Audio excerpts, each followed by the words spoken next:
Hi, Taurus. Welcome back to the Astrology 33 channel. Hope you're having a good holiday season and a happy new year as well. This is your 2026 yearly overview. And the way it works is look at each of the 12 houses of the zodiac in respect to your sign. And we're actually going to pull an oracle card after that as well from the Wisdom of the Oracle deck. But we're actually going to start the reading off by rolling some astrology dice. And as far as the main deck being used here, it's the Brady Tarot. All right, so let's get started. All right, we have the South Node. So the South Node is currently in Virgo, and it will be moving into Leo later this year. So it'll be moving from your fifth house of romance, creativity, children, into your fourth house of home and family. We have Aquarius. So for you guys, Aquarius is your 10th house of career and social status, and we'll have a Pluto there pretty much all year. And of course, there'll be other things moving through the sign throughout the year, but that's the main thing that'll be going on there. So there could definitely be some transformation around your career. And speaking of which, we have 10. So same thing. That's Aquarius energy once again. And yeah, I mean, there are some energies I could see pointing to some financial and career shifts for you guys this year. But we'll keep all that in mind as we go through the main spread. All right, so first house energy, we have Union. So this is the equivalent of the Two of Cups in traditional tarot. So yeah, this could just be saying that for some of you might actually meet someone where you could have a natural meeting of the minds. Now, people tend to think of Two of Cups energy, or Two of Horns as it's called in this deck, as usually a love relationship. But especially for you guys, given that Cancer energy is your third house, could just be someone that you feel you really hit it off with as far as communication. So, of course, that can mean romance, but it could also mean friendship, business partnership, you name it. But at the very least, it could just be saying that you might have your focus on that energy this year. All right, in the second house, we have Deft. So this is actually Scorpio energy. And second house in general points to possession, self-worth, and finances. So you could definitely be seeing some transformations around your finances this year. Now, Scorpio energy naturally represents your seventh house, so that could be through changes with your partnerships. Maybe you might end one relationship when it comes to finances and start another, for example. But yeah, I mean, obviously it looks a little ominous, but it doesn't necessarily have to be a bad thing. And I will say, you guys are ruled by Venus, of course, and there's actually going to be a Venus retrograde in 2026, and it will actually be in your opposite sign. So there could definitely be some energy around that time of year in particular that could lead to this energy coming to the forefront. All right. In the third house, we have preservation.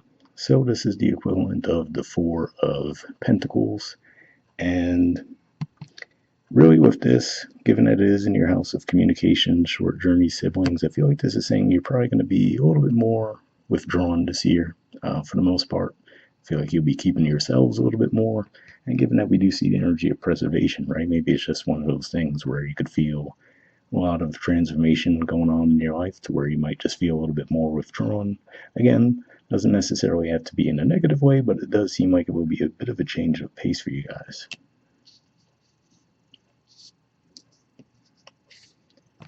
Right. In the fourth house, we have Vantage. So this is actually the equivalent of the Three of Wands, which is an Aries energy.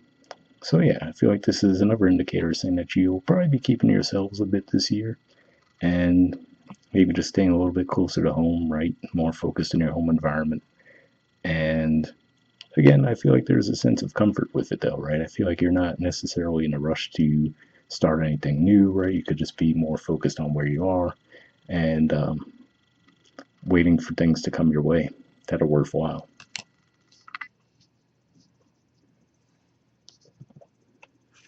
All right, fifth house energy, we have loss. So this is the equivalent of the Five of Cups, which is a Scorpio energy as well. So yeah, given that fifth house points to romance, creativity, children, for some of you there could be an ending around your romantic lives, and then maybe that's what sparks all this transformation, the withdrawing, right? So for some of you, you could be leaving a relationship behind. Again, like I mentioned earlier, there will be Venus retrograde in October in your opposite sign, so that could be a significant time of year as far as that goes. But yeah, this could definitely be an indicator of you guys ending something around that area of life.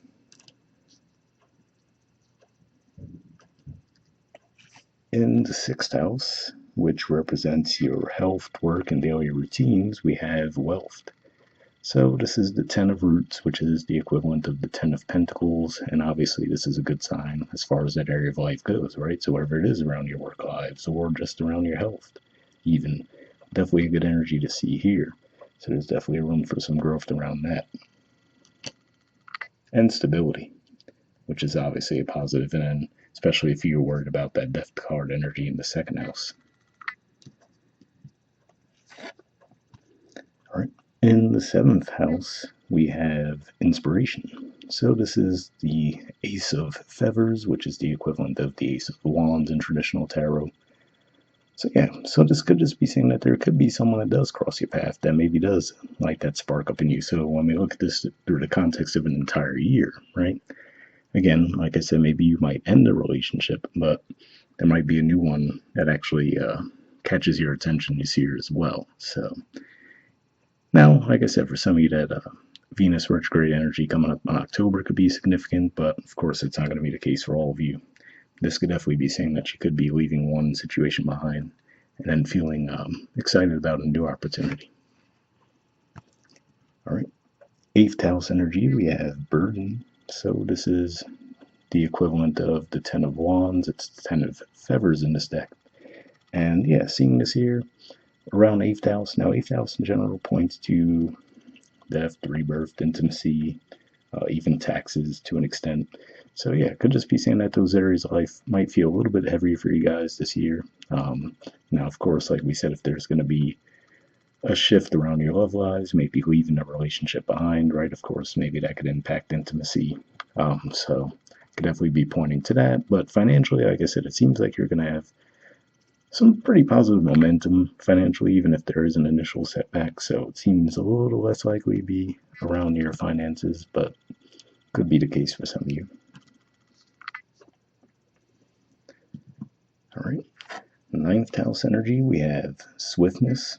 So this is the Eight of Feathers, which is the equivalent of the Eight of Wands. So yeah, so ninth house in general points to philosophy, higher learning, foreign affairs, and if we look at the artwork here, right, it could just be saying that maybe those areas of life will begin to shift for you rather rapidly, right? Maybe more rapidly than you're even prepared for. But could be a positive, right? Now, depends on perspective there, right? Probably not a positive to that animal, whereas for that one, it's a definite positive. But yeah, I feel like this is the same for the most part. You're going to feel some shifts around that area of life. So for some of you, for example, just a super generic example, let's say you do have some kind of setback around career and it actually makes you want to go back to school, right, to get an advanced degree of some kind. Could be something like that, right, where like, okay, I wasn't expecting to end up on this path, but here I am, right? If that's the case, keep in mind, again, like we said, when it comes to your health, to your work, looks like we do see some growth and stability there too. And speaking of which, actually, 10th house energy, which is career and social status, we have the Father of Horns. So this is actually a Scorpio energy.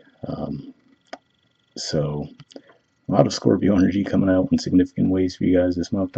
This year, rather. And like we said, that Venus retrograde energy happening there is the main thing that comes to my mind for 2026 as far as main Scorpio themes. But yeah, seeing that, this could just be saying that you might actually experience, again, some growth around your career. Now, for some of you, this can actually point to a promotion, right? And then that actually will put a little bit more context to the preservation, right? Vantage, feeling a little bit more isolated.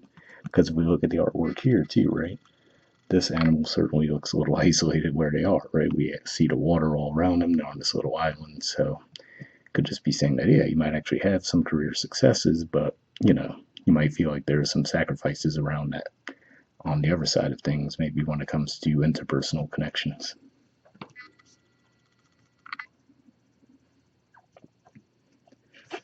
All right. In the 11th house, we have scarcity. So this is the Five of Roots, which is the equivalent of the Five of Pentacles. So yeah, like I said, this could be another indicator where primarily it looks like your finances, for example, might be going really strong, but maybe at the sacrifice of some of your personal relationships, right? Whether it be a romantic connection, maybe even just friendships, right? You might feel like because you're putting more time, energy, and effort into your careers, you might feel like your other relationships outside of that might suffer a bit.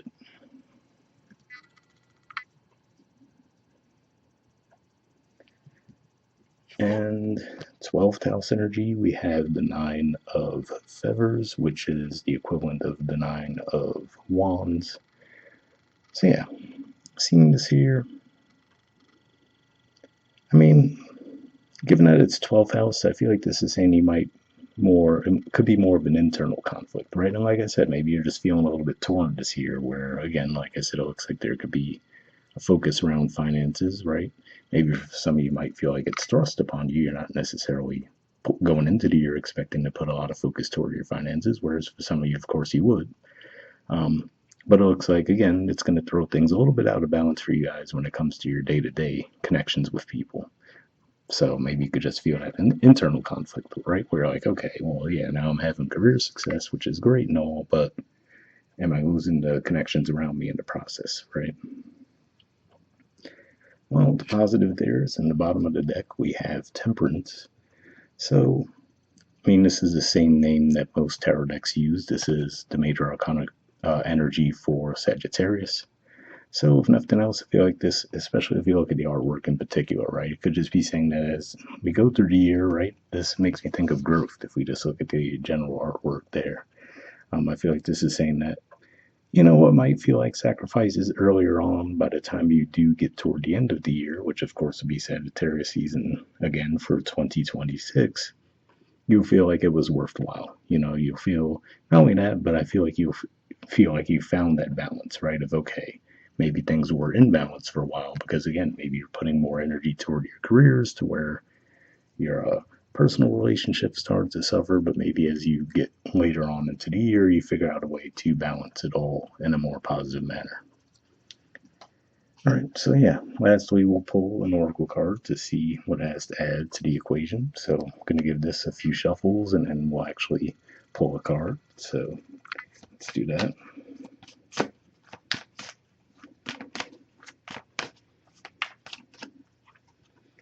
Okay, so we'll take this card here. You get this all out of the way, and we'll take a look at your card and read the messages for it. All right, we have Not For You. There's the artwork and the number 6.